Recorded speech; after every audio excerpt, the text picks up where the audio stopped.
Be strong.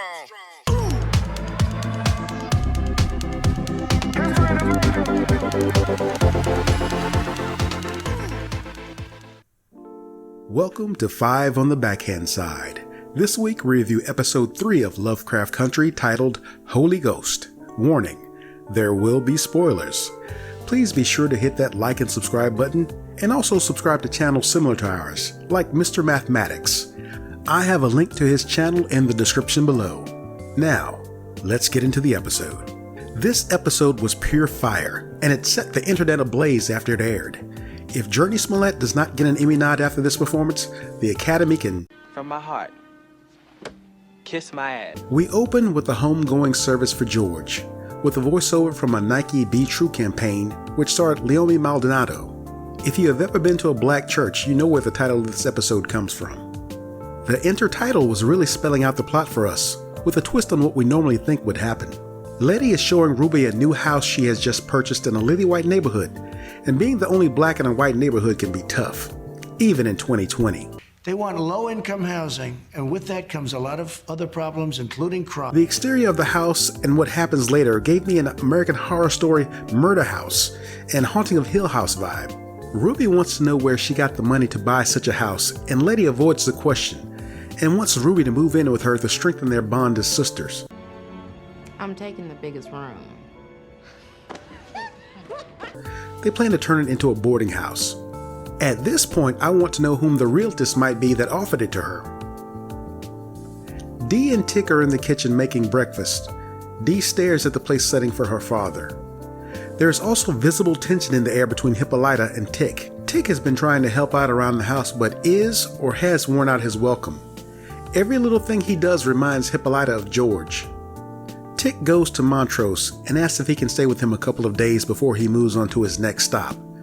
As usual, they end up arguing, this time over not telling Hippolyta the truth or trying to find out more about the sons of Adam. Tick storms out. He ends up at Letty's new home. It has been 3 weeks since they saw each other at George's funeral, and he wants to say goodbye. She tells him he can have a room that she has not rented out and that he should come to the housewarming party. Racism on cue.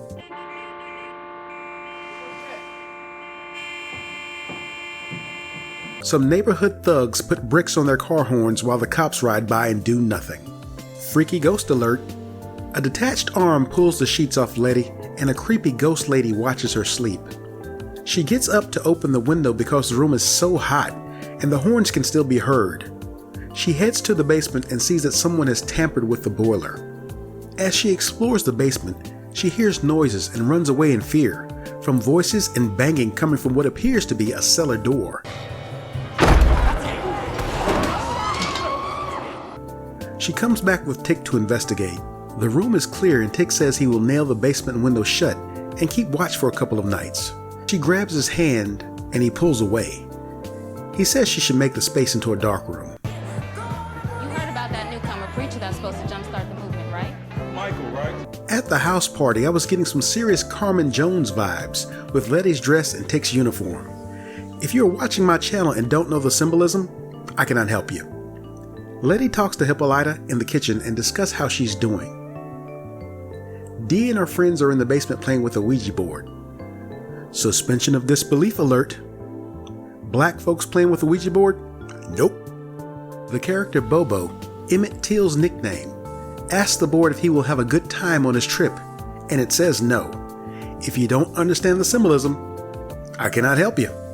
Her friend Gil asks whom they are talking to, and it spells out George.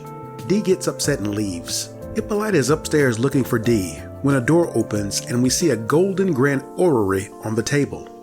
We know that Hippolyta is into studying the solar system from the first episode when she was using a telescope. She reaches out to touch it, and we cut to Ruby performing downstairs. Tick sees Letty dancing provocatively with another fella, and Tree tells him if she's his girl, he might want to tell her. Letty is in the bathroom where we see a reflection of a spirit in the mirror before she turns away and we see Tick's reflection. He approaches her and they have a passionate quickie. We find out that Letty is a virgin and probably the reason she didn't want to have sex with the doppelganger Tick last week.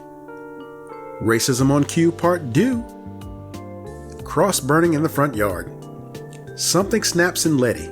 She grabs a bat and the guys grab shotguns. She proceeds to smash out the windows of the cars that had the bricks on their horns as Dorinda Clark Cole's Take It Back plays. Letitia fucking Lewis Is as fierce as her name says.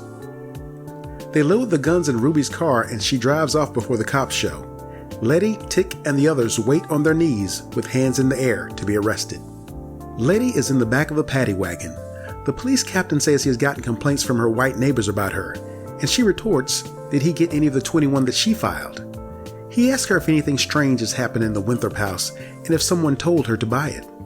When she does not respond the way he wants, the van swerves and throws her around, a scene reminiscent of what might have happened to Freddie Gray. He tells her that the body parts of 8 black people were found buried in the room below the basement. The next scene opens up with Letty in the dark room looking at the photos she took. Something in them startles her and she places them on the ground. When she does, a face rises from them. She runs upstairs where Ruby tells her all the boarders are moving out, and she lets slip that she still has some of the money her mom left her. This is a good scene between Woomy and Journey. Some really great acting.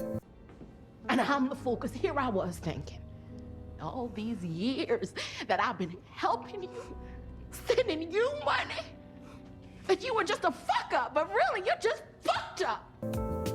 Ruby leaves the house after this argument.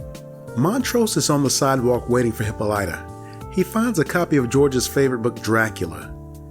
Hippolyta had torn up his original earlier in the episode. She knows that Montrose is lying and that something does not feel right about her husband's death. What you told me happened. Something doesn't feel right. This cast is amazing and they all deserve an Emmy nod. Letty tells Tick she thinks her house is haunted. She lays out the history of the house and tells him of the black realtors that sold it to her.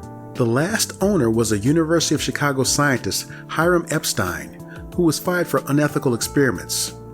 The police captain from the van knew him and provided him with the 8 victims. She also tells him that she was a virgin the night they had sex, something that did not seem to cross his mind at the time.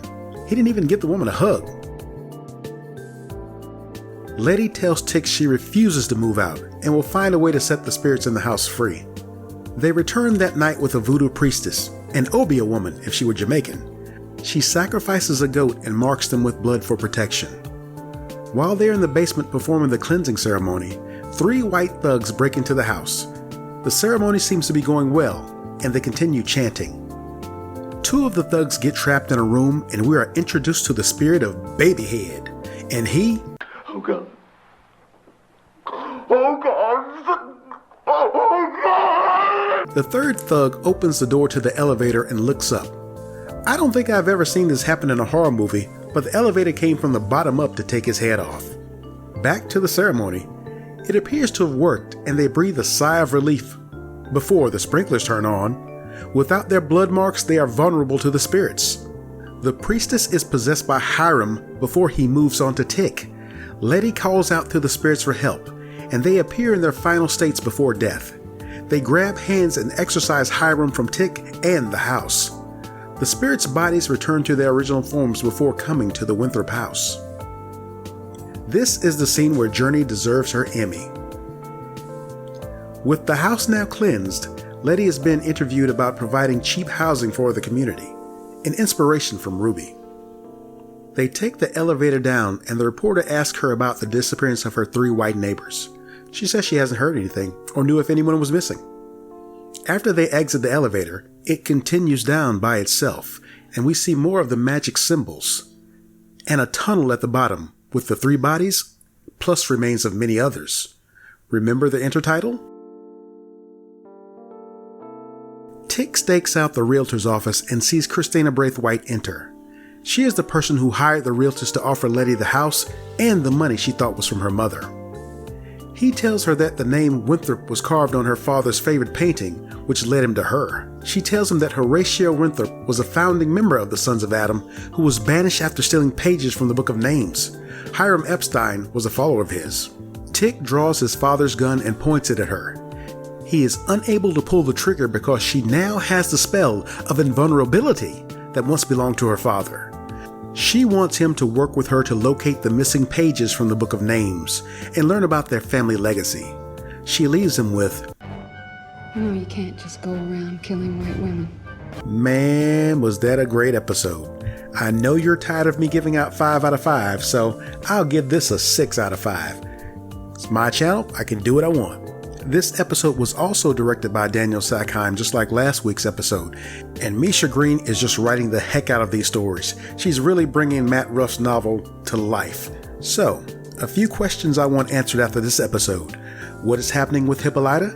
And what is going on down in that tunnel? I want to thank each and every one of you for taking the time to click on this video. Please feel free to like and subscribe. Also subscribe to Mr. Mathematics channel, who has a link down in the description below. And always, keep it copacetic.